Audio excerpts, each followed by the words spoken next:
नमस्कार, आप देख रहे हैं बहस बिहार की। मैं हूं आपके साथ शिप्रा झा। बहस बिहार की में आज बात ऐसे बयान की जिसने बिहार की सियासत को गरमा दिया है, जिसको लेकर पूरे देश में चर्चा हो रही है।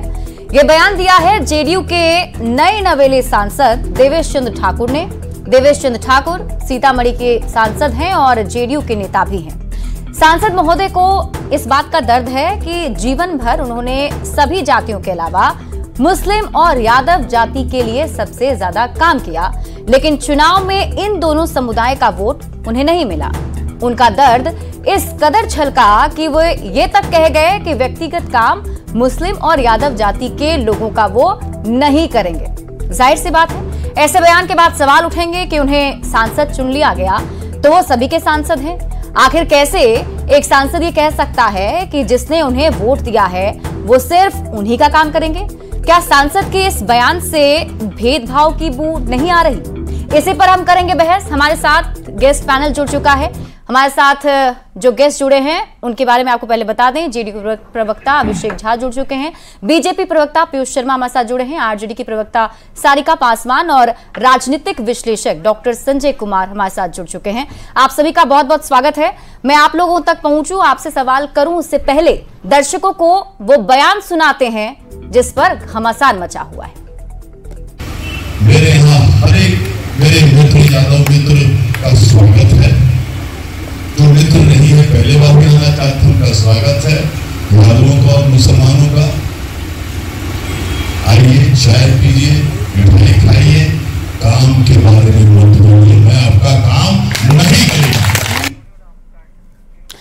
तो जेडीयू के सांसद हैं देवेश चंद्र ठाकुर। तो सबसे पहला सवाल जेडीयू पार्टी के प्रवक्ता अभिषेक झा से ही। अभिषेक जी, आपको ये बयान में सब कुछ ठीक ठाक लग रहा है?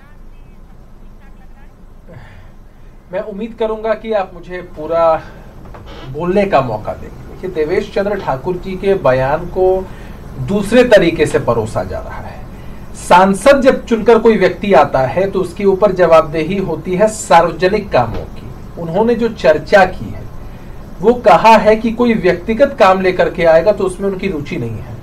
आप समझिए कि वो किस कदर मर्म जो उनके मन के अंदर का है वो निकला है कि जब भी 22 वर्षों तक उन्होंने विधान पार्षद के रूप में उस क्षेत्र का प्रतिनिधित्व किया है, सभी समाज के लोगों के लिए काम किया है, कभी भेदभाव नहीं किया, सब कुछ किया और लोग उनसे लाभान्वित होते रहे। लेकिन यह दुर्भाग्य है इस बिहार का कि किस तरह से राष्ट्रीय जनता दल की तरफ से समाज में इस तरह का जहर घोला गया है कि अमुक अमुक समाज के लोग समझते हैं कि एनडीए का पूरा खेमा उनका दुश्मन है। वो व्यक्ति विशेष को भी नहीं समझते हैं, अपने उम्मीदवार को नहीं समझते हैं, उनकी कार्यशैली को नहीं समझते हैं, वोट नहीं देते। वोट नहीं दिया उनका विशेषाधिकार है। तो देवेश चंद्र ठाकुर जी ने जो कुछ कहा है उसमें व्यक्तिगत काम की चर्चा है। आपने इंटरव्यूज सुने होंगे उनके, आपके चैनल पर भी उन्होंने बताया है, अन्य चैनल्स पर भी बताया है कि सार्वजनिक जितने भी काम होंगे एक सांसद के रूप में वो सबके लिए करेंगे, इसमें कोई समस्या दिक्कत नहीं है। निजी काम के लिए कोई सांसद नहीं बनता है, निजी काम के लिए निजी रिश्ते होते हैं। तो जो भी बयान उन्होंने दिया है वो इसी संदर्भ में दिया है। खामखा इसको तोड़ मरोड़ कर पेश किया जा रहा है और राजद के लोग आग लगाकर इसमें घी डालने का काम कर रहे हैं। ऐसा होता, उनकी एक्सेप्टेबिलिटी होती तो इनके जो उम्मीदवार थे सीतामढ़ी से वो जीत कर आ रहे होते, ना सीतामढ़ी जीत पाए ना बगल की सीट जीत पाए। इससे साफ झलकता है कि ये कितना भी जहर घोलने की कोशिश करें इसमें कामयाब नहीं होंगे। मतलब सीधा सीधा आरोप आप आरजेडी पर लगा रहे हैं। राजनीति जी, आरजेडी की प्रवक्ता सारिका जी हमारे साथ जुड़ रही हैं। सिद्ध है ना, सिद्ध है आरोप कि समाज में कैसे सिद्ध है इसका जवाब हम उनसे ले लेते हैं ना। के लोगों को ठेकेदार सारिका जी से जवाब ले लेते हैं। सारिका जी, वो आप पर आरोप लगा रहे हैं कि आरजेडी ने ऐसा जहर घोल रखा है कि जो इन समुदाय के लोग हैं वो सामने वाले को, यानी कि जो विपक्षीय जो लोग हैं उन्हें अपने नहीं समझ पाते हैं। देखिए शिप्रा जी, देवेश चंद्र ठाकुर जो है ना सामंतवादी विचारधारा के लोग हैं और ऐसे लोग जब संसद भवन में संविधान को उठा के कसम खाएंगे और जब ये कहेंगे कि मैं भय या पक्षपात, अनुराग या द्वेष के बिना सभी प्रकार के लोगों के प्रति संविधान और विधि के अनुसार न्याय करूंगा, जो कि भ्रामक और सबसे बड़ा झूठ होगा। मैं अब बताना चाहूंगी शिप्रा जी कि इंडिया गठबंधन में बिहार में 10 सीटें जीते हम, और बगल के यूपी में हमने 43 सीट जीता, लेकिन हमारे किसी सांसद ने ये नहीं कहा किसने वोट दिया नहीं दिया, ये उन्होंने कहीं भी नहीं कहा कि जिन लोगों ने हमें वोट नहीं दिया है हम उनके साथ ऐसा करेंगे वैसा करेंगे। देखिए अभी जेडीयू के प्रवक्ता हमारे भाई यहाँ हैं, छोटा भाई ही ये हमारे तो है, लेकिन देवेश चंद्र ठाकुर ने जो कहा ना व्यक्तिगत, अरे चुरकटई वाला बयान उन्होंने दिया कि आइए चाय पीजिए नाश्ता कीजिए, और उतना ही चुरकटई वाला बयान अभी अभिषेक झा भी दे रहे हैं। अरे चुरकटई वाला भाषा है भाई, आप कहते हैं अरे 32% आबादी वाले को ये 2.3% वाले कहते हैं कि आइए चाय पीजिए पानी पीजिए, और आप सार्वजनिक लोगों से बेइज्जत कीजिए, आप सार्वजनिक लोगों को बेइज्जत कीजिए, आपको सारे धर्म के लोगों ने सारे जाति के लोगों ने वोट किया और आप टारगेट करें। ये सामंतवादी सोच की व्यक्ति भारतीय जनता पार्टी और जेडीयू के लोग जो है वो नहीं, ये भारतीय जनता पार्टी और जेडीयू के लोग चिन्हित कर रहे हैं, टारगेट कर रहे हैं। दलित और मुसलमान तो हमेशा से इनके हिट लिस्ट में शामिल थे ही, अब इन्होंने नई जाति को यादवों को भी जोड़ लिया है। आप देखिए जिस तरीके से लगातार बिहार में ऐसे हो रहे हैं कि लोगों को टारगेट करके उनकी हत्या की जा रही है, वो कौन है और किसके द्वारा कराया जा रहा है? मेरे पास और भी गेस्ट हैं, मैं उनके पास भी जाऊंगी। एक एक करके अगर आप बोले तो जनता भी समझ सकती, दर्शक भी हमारे समझ पाएंगे कि आपका पॉइंट क्या है। हम रुक कर लेते हैं अब पीयूष शर्मा जी का, बीजेपी के प्रवक्ता पीयूष शर्मा जी हमारे साथ जुड़े हुए हैं। पीयूष शर्मा जी, कैसे इस बयान को जस्टिफाई करेंगे आप? शिप्रा जी, सामाजिक और राजनीतिक जीवन में व्यक्ति को कभी कभी अपनों के व्यवहार से काफी दुख हो जाता है। आदरणीय देवेश चंद्र ठाकुर जी ने अपने राजनीतिक जीवन के 24 वर्षों के काल में जिस प्रकार से समाज के सभी वर्ग के लोगों को काम करने का काम किया है, जन जन तक लोगों को विकास पहुंचाने का काम किया है, स्वाभाविक है उनके एक दो जाति विशेष के लोगों द्वारा जिस प्रकार से लालू प्रसाद यादव के कुचक्र में आकर के और उनको धोखा देने का काम किया गया, उनका सेंटिमेंट जागा और वह सेंटिमेंट में आकर के इन बातों को कहने का काम किए हैं। देवेश चंद्र ठाकुर जी एक सभ्य, सौम्य और सामाजिक व्यक्ति हैं। जिस यादव और मुसलमान की बात उनके द्वारा की गई है, उन यादव और मुसलमान परिवारों को 24 वर्षों के राजनीतिक जीवन में उन्होंने काफी कुछ देने का काम किया है, उन सबों के बीच काफी काम करने का काम किया है। और जब ये लोकसभा का चुनाव लड़ रहे थे, स्वाभाविक था, उन पर भरोसा था, लेकिन वो दो समुदाय के लोगों ने जिस प्रकार से उनके लालू प्रसाद यादव, तेजस्वी यादव के कुचक्र में आने के बाद, उनके बरगलाने के बाद उनको धोखा देने का काम किया है। अच्छा। उनकी भावना ने यह बातों को कहने का काम किया है। यह बात मुझे भावना है ये कि आप इन जाति विशेष सारे धर्म विशेष के लोगों को आ रहा है। पीयूष जी, आप ये कहना चाह रहे हैं कि एक तो लालू प्रसाद यादव का फैक्टर रहा और दूसरा कि वो दुखी थे और इसलिए उन्होंने ऐसा बयान दे दिया। एक मिनट सारिका जी, मैं आपके पास वापस आती हूँ। एक मिनट सारिका जी, मैं आती हूँ आपके पास। एक बार मैं डॉक्टर संजय के पास जाऊँ, उसके बाद आपके पास वापस आऊंगी। सारिका जी, अगर आप एक एक करके बोलेंगे तो आवाज आएगी, हमारे दर्शक समझ पाएंगे। ऐसे बोलने से कुछ समझ में नहीं आएगा। भारतीय जनता पार्टी और जेडीयू की विचारधारा सामने आ गई है। अरे भ्रामकता मत फैलाइए, आपका झूठ आपका फरेब देख रहा है, दुनिया देख रहा है। ऐसे नहीं चलेगा, आप एक एक करके बोले तो समझ में भी आएगा। प्लीज रिक्वेस्ट है आप लोगों से, हम आपकी बातों को सुनने के लिए आपको यहाँ पर बुलाए हैं। चलिए मैं संजय जी का रुख कर लेती हूँ। संजय जी, पीयूष शर्मा जी के बयान से जो बातें हैं उनमें बस यही साफ हो पा रहा है कि एक तो लालू प्रसाद का फैक्टर रहा और दूसरा ये कि उन्हें दुख था और उनका दुख जो है वो बाहर छलक गया। तो क्या ऐसे दुखों को भी समझना चाहिए क्या कि अगर आप किसी के लिए काम करते हैं, इस दुख को किस तरीके से देखा जाए? डॉक्टर संजय, सवाल क्या है? जैसे पीयूष शर्मा जी कह रहे हैं कि जिस तरीके से वो बयान सामने आया है, उस बयान को जस्टिफाई ऐसे किया जा रहा है कि उनका दुख था कि उन्होंने इतने दिन तक दो समुदाय के लिए काम किया, उन्हें वो वोट नहीं मिला। साथ ही ये भी कह रहे हैं कि लालू प्रसाद यादव भी एक फैक्टर रहे जिस वजह से वोट नहीं मिला। क्या इस दुख को भी समझा जा सकता है क्या? नहीं, बिल्कुल दुख को समझा जा सकता है, लेकिन उसके बाद भी जिस तरह से परिपक्व राजनेता हैं देवेश चंद्र जी, उनसे ठीक है, चाहे जितना भी उनकी भावना आहत हुई होगी, सबके लिए उनके दरवाजे खुला रहता था। और ये सच्चाई है कि जहाँ तक उनसे हो सकता था, क्योंकि बड़ा बेबाक और साफ बोलने वाले वो नेता थे, वो कह देते थे कि हाँ ये काम होगा, ये काम नहीं होगा।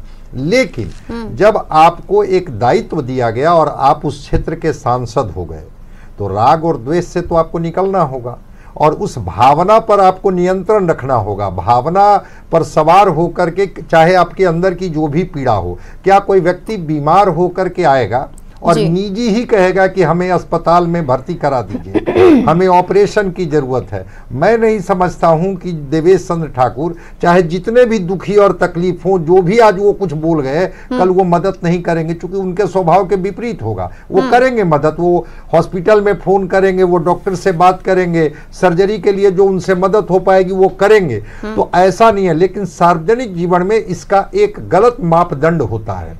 तब तो फिर हर जो सांसद, हर विधायक, हर विधान पार्षद इस तरह की बात कह दे कि भाई ये इस जाति के लोग हमें वोट नहीं करते हैं। अरे जाति की ही तो फसल लंबे समय से इस बिहार में कटते रही है, और कब तक जाति की फसल काट काट करके राजनीति की रोटी लोग सेकेंगे? अब तो निकलिए वहां से। तो जातियां तो रहेगी और जातियों में बांटा जाएगा। राजनीतिक पार्टियां जातियों में बांट करके अपने तरीके से गोलबंद करके इस्तेमाल करती है। लेकिन देवेश चंद्र ठाकुर जैसे परिपक्व नेता, चाहे जितना भी उनकी भावना आहत हुई होगी, मैं नहीं अपेक्षा करता था, जब मैंने भी उनका बयान देखा तो लगा कि ये क्या बोल रहे हैं भाई। ठीक है, वो निजी जीवन हो, सार्वजनिक जीवन हो, सामाजिक जीवन हो, दायित्व का जीवन हो, जो जीवन आपका हो, आप उसको नहीं बांट सकते हैं, क्योंकि जैसे ही आप सांसद चुने गए, आपका अपना व्यक्तिगत जीवन कुछ नहीं रह गया। न वहां कोई जाति होगी, न कोई वहां धर्म होगा। सीतामढ़ी क्षेत्र का कोई भी व्यक्ति सुबह के 3 बजे भोर में और रात के 1 बजे भी वो आपसे मिल करके आपका दरवाजा खटखटाएगा, चाहे उसके व्यक्तिगत काम हो, चाहे उसका सार्वजनिक काम हो, और आपको उसके लिए दरवाजे पर खड़ा रहना होगा। यही तो विशेषता रही है लोकतंत्र की, यही तो खूबसूरती रही है। वो आपको वोट दे न दे, क्या गुप्त मतदान खत्म हो गया क्या? ये चीजें कहां से ट्रांसपेरेंट हो गई? कहां से ये बातें आ गई कि इस समाज ने आपको वोट नहीं दिया, इस जाति ने आपको वोट नहीं दिया? क्या सब कुछ खुल गया क्या? और अगर नहीं खुला है तो हो सकता है कि एक बड़ा वर्ग, एक बड़ा समूह ने आपको मत नहीं किया होगा। कुछ लोग तो मत किए होंगे। वो 10 लोग जिनके बारे में आप ही कह रहे हैं कि आज भी मेरे व्यक्तिगत जीवन में मुस्लिम समाज के लोग मित्र हैं, आज भी मेरे व्यक्तिगत जीवन में यादव समाज के लोग मित्र हैं, जिन मित्रों की आप चर्चा कर रहे हैं, क्या वो मित्र आपके पास निजी काम के लिए, आपकी बातों से मैं इत्तेफाक भी रखती हूँ। अभिषेक जी, सवाल ये भी है कि प्रजातंत्र है ना, हमारे पास ऑप्शंस हैं, हमारे पास बहुत सारे कैंडिडेट्स हमारे सामने होते हैं, हमें चूज करना होता है, हमें A, B, C, D में से चूज करना है कि हमें इनको वोट देना है, इनको वोट देना है, ये हमारी इच्छा है। लेकिन जो सांसद चुन लिया गया वो अगर ऐसा बयान दे तो कैसे इसे जस्टिफाई कर पाएंगे? अभिषेक जी, जस्टिफाइड है। मैंने शुरू में ही बाइफरकेट करके इसको बता दिया है शिप्रा जी। और देवेश चंद्र ठाकुर जी का जो पूरा राजनीतिक करियर रहा है, जैसा उनका राजनीतिक चरित्र रहा है, व्यक्तित्व रहा है, किसी से छिपा हुआ नहीं है। इस बात की सर्टिफिकेट की उनको आवश्यकता नहीं है कि उन्होंने कभी राजनीतिक रूप से लोगों की मदद की है, नहीं की है। अपनी भावना को उन्होंने व्यक्त किया है, अपने संसदीय क्षेत्र में व्यक्त किया है। और जब हम भावनाओं को व्यक्त करते हैं तो उसमें कहीं लिखा नहीं होता है कि सिर्फ हम अच्छी भावनाओं को ही व्यक्त करेंगे। मन के अंदर का कोई उद्गार होता है, कोई दुख होता है, कोई शोभ होता है, उसे भी व्यक्त करने का अधिकार हर किसी के पास होता है। लोग उसका मैनिपुलेशन अपने हिसाब से कर सकते हैं, करते रहे, उससे फर्क नहीं पड़ता है। देवेश चंद्र ठाकुर जी को वहां बहुमत मिला है, हमारे गठबंधन, हमारी पार्टी को बहुमत मिला। वो सांसद चुनकर आए हैं सीतामढ़ी के विकास के लिए। उन्होंने पहले भी काम किया है, आगे भी मजबूती से काम करेंगे। लेकिन कोई ये समझता हो कि निजी और व्यक्तिगत हित के लिए, देखिए संजय जी ने उदाहरण दिया, मैं उस बात से इत्तेफाक रखता हूं। कोई व्यक्ति बीमार है, जाति धर्म से ऊपर उठकर उसकी मदद की जाती है। लेकिन बहुत सारे ऐसे लोग होते हैं जो आपके पीठ में खंजर भोंकते हैं और सोचते हैं कि आपके पास आकर कुछ व्यक्तिगत लाभ वाला काम करवा ले। तो सांसद इसके लिए नहीं बने हैं, माफ कीजिएगा। सांसद का काम व्यक्तिगत लाभ तो वो किसी के लिए भी नहीं करेंगे, वो तो ऐसे भी व्यक्तिगत काम उनसे नहीं लिया जा सकता है, ये तो हम भी समझ रहे हैं। लेकिन जैसा कि एग्जाम्पल के तौर पर ये कहा जा रहा है कि अगर कोई बीमार व्यक्ति उनके पास पहुंचा और अगर वो मुस्लिम समुदाय का या तो समुदाय का है तो वो नहीं हेल्प करेंगे उनकी। देवेश चंद्र ठाकुर जी का उदाहरण मत समझिए, आप सिर्फ उनका उदाहरण मत समझिए। आज भी मुझे याद है, मैंने कई ऐसे उदाहरणों को देखा है कि बिहार से बड़ी तादाद में लोग जाते हैं TMH में इलाज कराने। टाटा मेमोरियल हॉस्पिटल कैंसर के लिए स्पेशलाइज्ड है मुंबई में। आज भी देवेश चंद्र ठाकुर जी की वजह से इतने वर्षों तक बिहार के लोग या उनसे जुड़े जितने भी लोग हैं, जो भी उनसे मदद मांगने जाते हैं, उनके इलाज के ठीक है, मैं ये समझ गई कि वो बहुत काम करते हैं, उन्होंने पहले से भी काम कर रखा है, ये मान लिया हमने। लेकिन इस तरीके के बयान देने से भी तो एक हमारे अंदर छवि बनती है कि हाँ ये ऐसा कह रहे हैं। चलिए मैं सारिका जी का रुख कर लेती हूँ। सारिका जी, आप क्यों ले नेगेटिव पर्सपेक्टिव क्यों ले ऐसे बयान का? आप उसका पॉजिटिव एस्पेक्ट देखिए, मन के उद्गार को देखिए, भावनाओं को देखिए। सर अब सामने मेरा सांसद चुना हुआ, वो मुझे कह रहा है कि इन दो समुदाय का हम काम नहीं करेंगे, तो यही समझा जाएगा ना सर। हम उन्हें व्यक्तिगत तो नहीं जानते कि उन्होंने कितना काम किया है, आपके पार्टी के नेता है तो आप उन्हें जानते होंगे कि बहुत काम उन्होंने किया है, लेकिन हमने तो नहीं देखा वो काम जो पहले से करते चले आ रहे हैं। खैर मैं सारिका जी का रुख करना चाहती हूँ। सारिका जी, अगर मान लीजिए ऐसा उनके मन में भावना ऐसी थी भी, तो इसे प्रकट करना, सामने बताना, सार्वजनिक तौर पर कहना, इसे किस तरीके से देखते हैं? इसके पीछे क्या लगता है आपको? देखिए, देवेश चंद्र ठाकुर और उनकी पार्टी की विचारधारा तो सामने आ जा गई है ना। वो क्या व्यक्ति हैं वो तो सार्वजनिक हो गया है अब।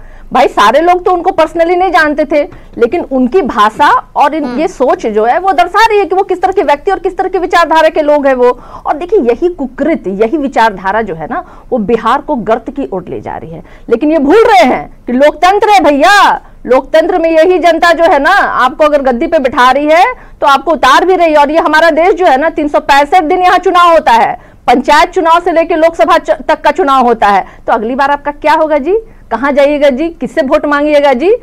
यादव से आप कह रहे हैं, मुसलमानों को आप कह रहे हैं कि आइए चाय पानी पीजिए। चाय पानी पीने के लिए आपको संसद भवन में भेजा गया है महाराज, आपको इतना तक समझ में नहीं आ रहा है? आप इतने वरिष्ठ हैं, आप इतने लंबी आपका कार्यकाल रहा है, राजनीतिक जीवन रही है, और आप कहते हैं चाय पानी पीजिए। आपसे कोई चाय पानी पीने के लिए आपको सांसद मिले। और सांसद जो होता है ना वो सांसद पूरे अपने कॉन्स्टिट्यूंसी का सांसद होता है, और ये उसका कर्तव्य बनता है कि वो अपने कॉन्स्टिट्यूंसी की कोई भी समस्या का समाधान। पीयूष शर्मा जी से वक्त की थोड़ी कमी है सारिका जी। पीयूष शर्मा जी क्या कहेंगे आप? एक फाइनल कमेंट आपका।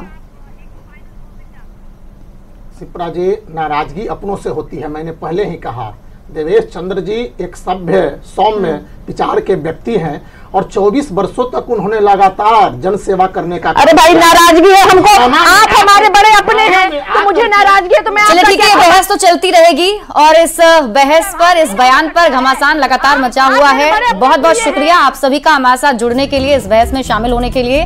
लेकिन सवाल एक बार फिर से वही बना हुआ है कि क्या अगर आपको वोट नहीं दिया तो काम नहीं करेंगे, क्योंकि सांसद आप सबके हैं। और इस बयान पर अभी बिहार में लगातार बवाल बचा हुआ है। आगे क्या कुछ होगा आपको बताते रहेंगे। आप देखते रहिए न्यूज़ 18 बिहार झारखंड।